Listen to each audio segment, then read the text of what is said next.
नमस्कार, बहुत स्वागत आप सभी का। मैं हूं सुशांत सिन्हा। नेपाल में तख्ता पलट हो गया। जेन जी ने इतना बड़ा आंदोलन कर दिया, बाद में उसमें किसी को जिंदा जलाना, कहीं से कैदियों का भागना और ये सारी चीजें हो गई, लूटपाट मच गई, जिसमें मैंने कहा भी कि जेन जी का आंदोलन हाईजैक हो चुका है। लेकिन अब इस पूरी कहानी में नया ट्विस्ट आया है बॉस। अब ये जो केपी शर्मा ओली नेपाल छोड़कर भाग गए, वो अब एक उनकी चिट्ठी वायरल हो रही है, मीडिया में खबरें आ रही हैं कि उन्होंने एक चिट्ठी लिखी है और कहा है एक तरीके से कि भारत ने ये तख्ता पलट करा दिया। अगर वो भारत के सामने झुक गए होते तो ऐसा नहीं हुआ होता। यानी कहां तो अमेरिका के एप्स बैन हुए, कहां जेनजी जो है वो आग बबूला हुआ, चाइना का आदमी केपी शर्मा ओली वो बैठ के कह रहा है कि मोदी ने सब करा दिया। आज इस वीडियो में आपको बताऊंगा कि मोदी ने, भारत ने ये कराया है या नहीं कराया है, और आपकी राय क्या है कमेंट करके जरूर बताइएगा कि ये आदमी अपने कुकर्मों की सजा भुगत रहा है, क्या इसमें यूएस का डीप स्टेट है, या आपको लगता है भारत ने ये कराया है। जरूर कमेंट कीजिएगा। लेकिन नेपाल में तख्ता पलट के बाद केपी ओली का पहला रिएक्शन आया है और भारत विरोधी तेवर भाई साहब ने दिखाए हैं, जिसके बारे में मैं आपको आगे विस्तार से बताऊंगा। लेकिन उससे पहले जो लोग यहां भारत में, कभी बांग्लादेश में कुछ इस तरह का हो जाए, कहीं म्यांमार में हो जाए, कहीं नेपाल में हो जाए, तो ये अरमान पाल लेते हैं कि भारत में भी जिन नरेंद्र मोदी को ये लोग हरा नहीं पा रहे, उन नरेंद्र मोदी को भीड़ तंत्र से हटा देंगे। उनके लिए मैं कुछ कहना चाहता हूं, और ये क्यों कह रहा हूं आपको बताऊं। सोशल मीडिया पे बहुत सी तस्वीरें वायरल हो रही हैं। जैसे किसी ने एक पोस्ट किया कि भाई सत्ता पलट करना, तख्ता पलट करना तो बड़ा आसान होता है, बांग्लादेश और नेपाल का मैप लगा हुआ है वहां पर। लेकिन शर्जील अमाम की फोटो लिखी हुई थी, नीचे लगा के नीचे लिखा है कि सबके लिए आसान नहीं होता, और रीजन कि अमित शाह और नरेंद्र मोदी हैं, इसलिए भारत में ये तख्ता पलट नहीं हो सकता। दूसरी तरफ कुछ लोग लिख रहे हैं कि 2021 में म्यांमार में हुआ, 22 में श्रीलंका में हुआ, 24 में बांग्लादेश में हुआ, 25 में नेपाल में हुआ, और भारत में वोट चोरी का मुद्दा जिस तरह से उठाया जा रहा है, क्या नरेंद्र मोदी निशाने पर है। और उसमें लिखा है कि जो लोग ऐसा सोचते हैं कि ऐसा हो सकता है, दे फॉरगेट कि PM Modi the leader beyond influence of foreign powers. हालांकि मुझे याद है जब नरेंद्र मोदी का मैंने इंटरव्यू किया था 2024 के चुनाव के ठीक पहले, तो उन्होंने कहा था कि कई विदेशी शक्तियां जो हैं वो इस बात के लिए लगी हुई हैं कि कैसे भारत को अनस्टेबल किया जाए। लेकिन जो लोग भी ये अरमान पाले हैं, चाहे वो इंडी वाले हों, चाहे वो इंडी के चिंदी वाले हों, जो लोग ये सोचते हैं कि भारत में ऐसा हो सकता है, मैं उस चिंदी मीडिया, उस पूरे इकोसिस्टम को एक बात कह देता हूं। तुम अपने शरीर का जो अंग घिसना है, जितना घिसना है घिस लो, लेकिन भारत को बर्बाद नहीं कर पाओगे। भारत के बर्बादी के सपने सुबह देखना है, रात में देखना है, दिन में देखना है, बैठ के सोते उठते जब देखना है देख लो कि भारत में आग लगा देंगे या आग लग जाएगी ऐसी और सत्ता परिवर्तन हो जाएगा। मैं तुम्हें लिख के दे रहा हूं कि भारत में नहीं होगा, क्योंकि भारत इतना मजबूत लोकतंत्र है कि यहां कोई छोटी मोटी घटना तो हो सकती है, लेकिन पूरा देश एक इकोसिस्टम जला दे, ये नहीं हो सकता। यहां कोई किसान आंदोलन तो हो सकता है, यहां कोई शाहीन बाग तो बैठ सकता है, यहां अन्ना आंदोलन जैसा भी आंदोलन हो सकता है, लेकिन पूरे देश में आग लग जाए ऐसा नहीं हो सकता। बहुत डाइवर्स देश है ये, और इस देश में करोड़ों लोगों ने नरेंद्र मोदी के लिए वोट किया है। बॉस, आपको लगता है कि वो घर में चुपचाप बैठे रहेंगे और तुम आग लगा दोगे? और उससे भी बड़ी चीज, देश के लिए मर मिटने वाला आरएसएस और संघ है बॉस। तुम क्या सोचते हो कि ये संघ के लोग जो यहां दिल में देश लेके घूमते हैं, तुम भारत में आग लगा दोगे और वो संघ के लोग बैठे रहेंगे और कहेंगे कि हाँ हाँ बाबू लगा दो, हम घर में जा रहे हैं? इसलिए ऐसे सपने देखना बंद करना चाहिए इन लोगों को। भारत के हो, भारत के बन के रहो, और लोकतांत्रिक तरीके से काम करके जनता का दिल जीत के चुनाव जीतो। खैर, ये सब तो चलता रहेगा, और ये लोग ये भी भूल जाते हैं। अभी मैंने देखा बहुत सारे लोग लिखने लगे, अरे वहां तो नेपो किड के खिलाफ विरोध हुआ, ये हुआ वो हुआ। अरे भाई, नेपो किड का हुआ तो यहाँ कौन कौन से नेपो किड अपनी अपनी पार्टी चला रहे हैं वो ना देख लो। परिवारवाद किस किस पार्टी में है, किसका अध्यक्ष, किसकी सुप्रीम पावर जो है कुछ परिवारों के पास सीमित है, उनसे ना सवाल पूछो कि तुम्हारे साथ ना होगा नेपो किड वाला हाल। कह रहे हैं कि ये हो रहा है, कह रहे हैं गोदी मीडिया, वहां उसका दफ्तर जला दिया गया। अरे वो गोदी मीडिया कौन है? जो राहुल गांधी बुलेट पे गए तो बुलेट हसीन हो गई, ये बोलने वाले रवीश कुमार गोदी मीडिया नजर नहीं आ रहा तुमको? ये लोग देश के खिलाफ ही बोल सकते हैं, उससे ज्यादा नहीं। खैर, मैं ये बात इसलिए बोल रहा था कि जिनके दिमाग में ये भ्रम है वो दूर हो जाए।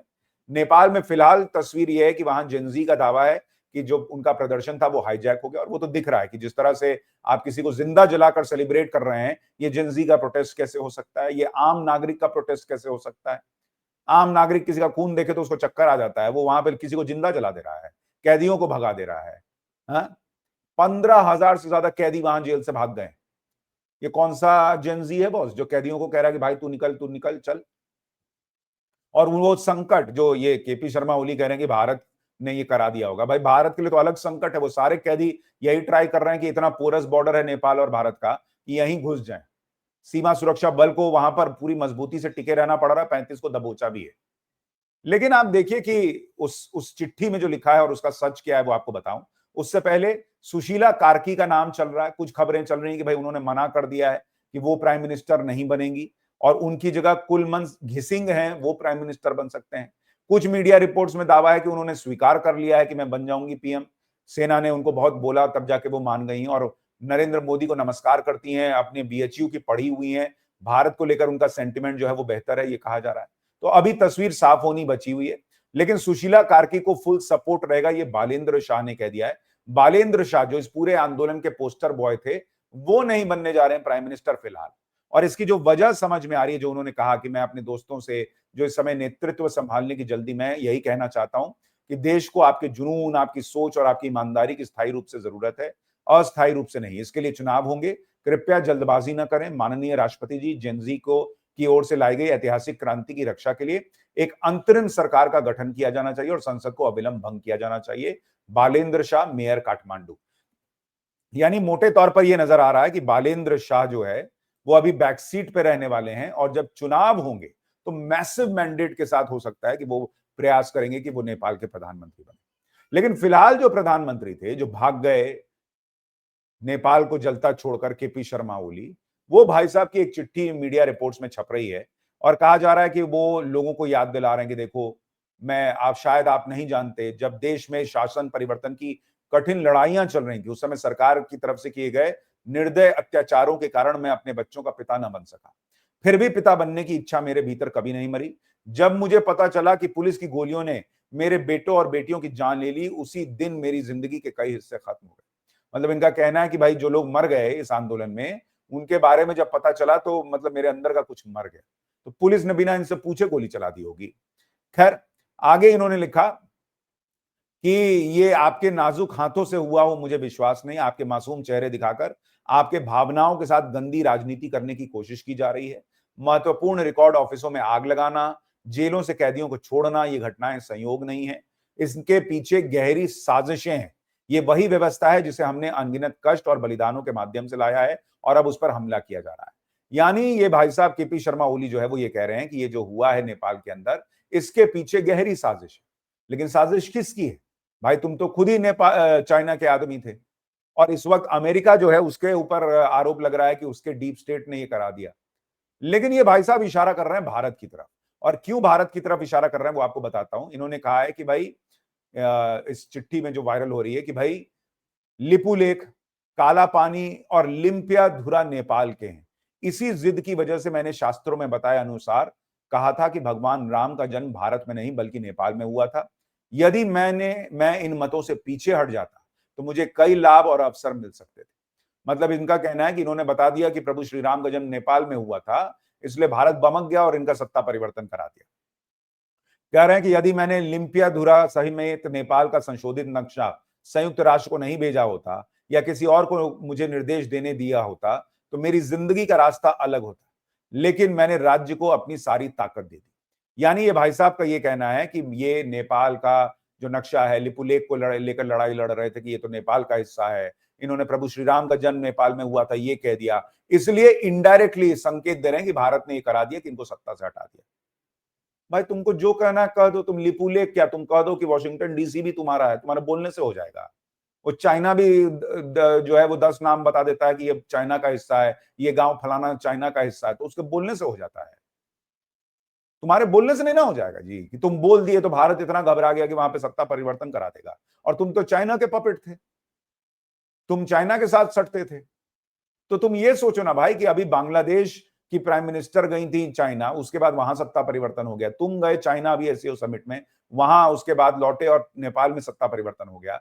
तो भाई चाइना से सीधी लड़ाई तो अभी अमेरिका की चल रही है और हमेशा से चलती रही है।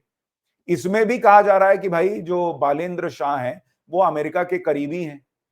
अमेरिका को ये सूट भी करता है कि भाई नेपाल में अगर उनका कोई आदमी बैठा हो, तो वो जो चिकन स्नेक है, उसमें बांग्लादेश में मोहम्मद यूनुस और यहाँ नेपाल में अगर अमेरिका का आदमी है, तो भारत को थोड़ा बहुत परेशान करने के काम आ सकता है वो। हालांकि चिकन स्नेक भारत का जो है वो बहुत मजबूती से भारत ने उसको संरक्षित कर रखा है। ये लोग कुछ कर नहीं पाएंगे, लेकिन परेशान करने के लिए तो आदमी कर ही सकता है। तो ये आदमी की हैसियत नहीं कि चाइना का नाम ले, ये आदमी की हैसियत नहीं कि अमेरिका और ट्रंप का नाम ले, क्योंकि उसको पता है कि भाई जो बचा हूं वो भी शायद अमेरिका खत्म करवा देगा, मरवा देगा। लेकिन अपनी कमी तो बतानी नहीं है कि मेरे भ्रष्टाचार का क्या हुआ, मेरे राज्य में नेपो किड के मुद्दे क्यों उठे, पब्लिक क्यों नाराज हुई, ये सब तो बताना नहीं है। तो कौन मिला फिर भाई? चाइना का बोल नहीं रहा, या चाइना का तो खुद ही आदमी था, अमेरिका का बोल नहीं सकता, तो भारत पे लाद दो कि भारत ने करा। भारत क्यों कराएगा भाई? आपकी ये सोच तो पहले से ये भारत को पता है। तो इसमें आपके बोल देने से कि भाई लिपुलेख जो है या उत्तराखंड के कुछ हिस्से हमारे, आपके बोल देने से थोड़ी हो जाएगा। और इनफैक्ट आपने तो चाइना को भी बोला कि आपने क्यों जो है वो लिपुलेख पर बात नहीं की भारत से। चाइना ने भी आपको कोहनी मार दी। तो हो सकता है चाइना चाह रहा हो कि आप हट जाओ, आप बहुत उछलने लगे थे। भारत का कोई लेना देना नहीं है नेपाल में जो प्रदर्शन हुआ उससे। भारत के लिए ये कोई खतरा नहीं था। इनफैक्ट नरेंद्र मोदी ने तो जो युवाओं की जान गई है उसको लेकर दुख जताया है, नेपाल में जो स्थिति है उसको लेकर चिंता जताई है। और भारत का नेपाल से हमेशा रोटी बेटी का रिश्ता रहा है। हाँ, कुछ लोग जो चाइना के गोद में बैठे थे, केपी शर्मा ओली जैसे, वो आकर बीच में परिवर्तन करने का प्रयास करते हैं, लेकिन भारत नेपाल के लिए वही सोच रखता है जो उसने हमेशा से रखी जब नेपाल हिंदू राष्ट्र था। इसलिए नेपाल के लोगों और भारत के लोगों के बीच ये लड़ाई पैदा करने का प्रयास केपी शर्मा ओली ना करें। भारत अपने में बहुत खुश है। भारत अमेरिका से भिड़ रहा है, उसका यही काम बचा है कि वो नेपाल में तख्ता पलट कर आएगा। आपकी राय क्या है? कमेंट करके जरूर बताइएगा। नमस्कार।